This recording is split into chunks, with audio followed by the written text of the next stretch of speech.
Hey, you guys. Time once again for another Tomes of Terror book review. So, Paul Tremblay, I feel like if you read horror at all, his name will probably be very familiar to you. He's actually responsible for the quite beloved 2015 novel A Head Full of Ghosts, which is great if you haven't read it. That actually won a Bram Stoker Award the year that it came out. And he also wrote, among many other things, a book in 2018 called The Cabin at the End of the World, which was, of course, adapted into the 2023 film Knock at the Cabin, which I admit that I have not seen yet. I have read the book, though. So his latest novel is called just Horror Movie, and it was published in June 2024. And actually, I hadn't heard about it until I saw it pop up in my Kindle Unlimited suggestions. And as soon as I saw it, I just clicked on it and dove right in because, mainly because I liked his other two books of his that I had read previously. And also because the premise of this one sounded really interesting. It's kind of somewhat centered around a cursed film. And you guys know, if you've been around here for any length of time, that I love the cursed film trope in horror, and I feel like it needs to be done more. So really, how could I say no to this? Now, according to the author, the book Horror Movie was kind of sort of partly inspired by the kind of infamous behind the scenes stories involving the filming of the Texas Chainsaw Massacre from 1974. The book isn't really anything like the Texas Chainsaw Massacre.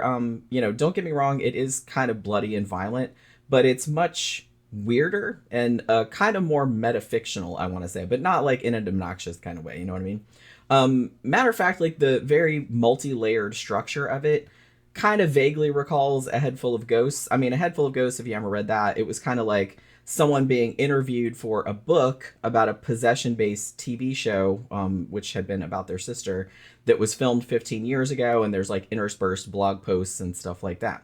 So in the same fashion, the book Horror Movie, we're hearing the perspective of someone in the present talking about a movie that he starred in 30 years ago, and then the screenplay of the movie also becomes integrated into the story. So, in other words, some chapters are set up like a regular novel, and some chapters are kind of laid out like a screenplay. And the reality and the plot of the movie start to kind of bleed into one another in really interesting ways. So, at the beginning of the novel, we're in the present day, and our narrator, who I don't think is actually ever named, because we're seeing everything from his perspective, he's talking to some producers who are discussing a planned remake of Horror Movie, which is a film that he made with his friends back in 1993.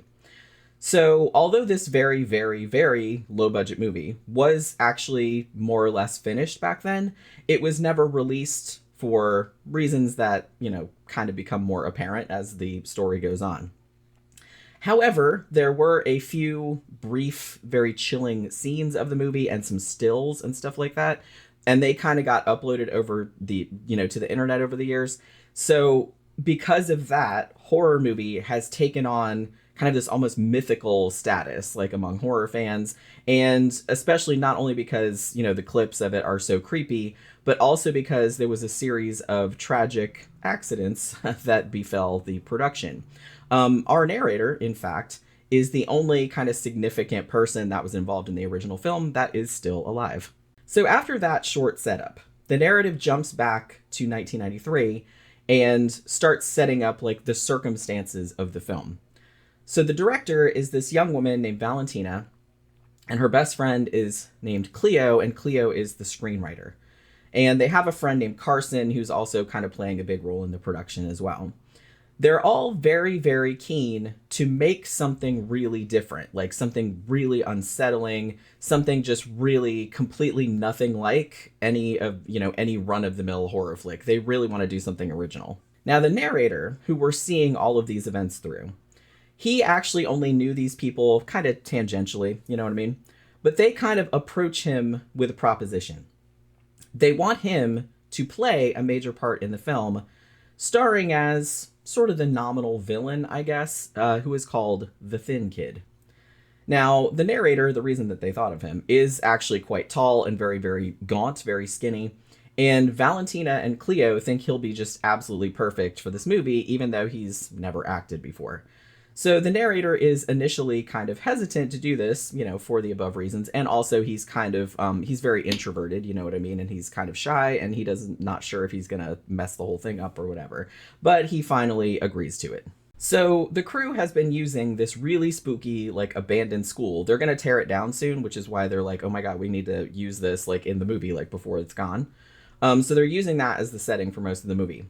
And Cleo says that it was in this very school that she found a key prop that's going to be used in the movie. This prop is this really disquieting mask, which the Thin Kid is going to be wearing for pretty much the entire runtime of the movie. Now, the narrator actually isn't really sure if Cleo is pulling everyone's leg about this mysterious way that she found the mask. Like, she tried to make it sound like, she's just exploring this abandoned school and there it was, like, in the middle of the floor and there was all these weird symbols and shit. So it's like she was trying to make it seem like it was kismet or whatever. And it was really creepy. But, when he puts it on, he has to admit that even though it doesn't look like much when it's off, like when it's on a person, particularly him, it looks like really, really unsettling. You know what I mean? And after a while, he really kind of starts to take to it. And he kind of uses it, I guess, as maybe an opportunity to reinvent himself, because he seems a little bit self-loathing, self-deprecating, like a little bit. But I think it's probably more likely that he's kind of letting the mask, like, subsume his identity to a degree. Now, the plot of the movie they're making, which, as I said, is just called Horror Movie. It's about a group of high school students, and this is Valentina, Cleo, and Carson playing themselves, like, with the same names and everything. They're a little older than high school, like, they're in their 20s, but they're like, hey, 20-year-olds play high school students all the time, so it's not a big deal. So, for unstated reasons, these three bring a classmate of theirs, only known as the Thin Kid, to this abandoned school. And they basically force him to, like, strip down to his undies. He has to wear this monster mask at all times, and mostly stay locked in a closet. Like, they just leave him there, you know what I mean? Like, with a bucket and, like, some snacks and shit.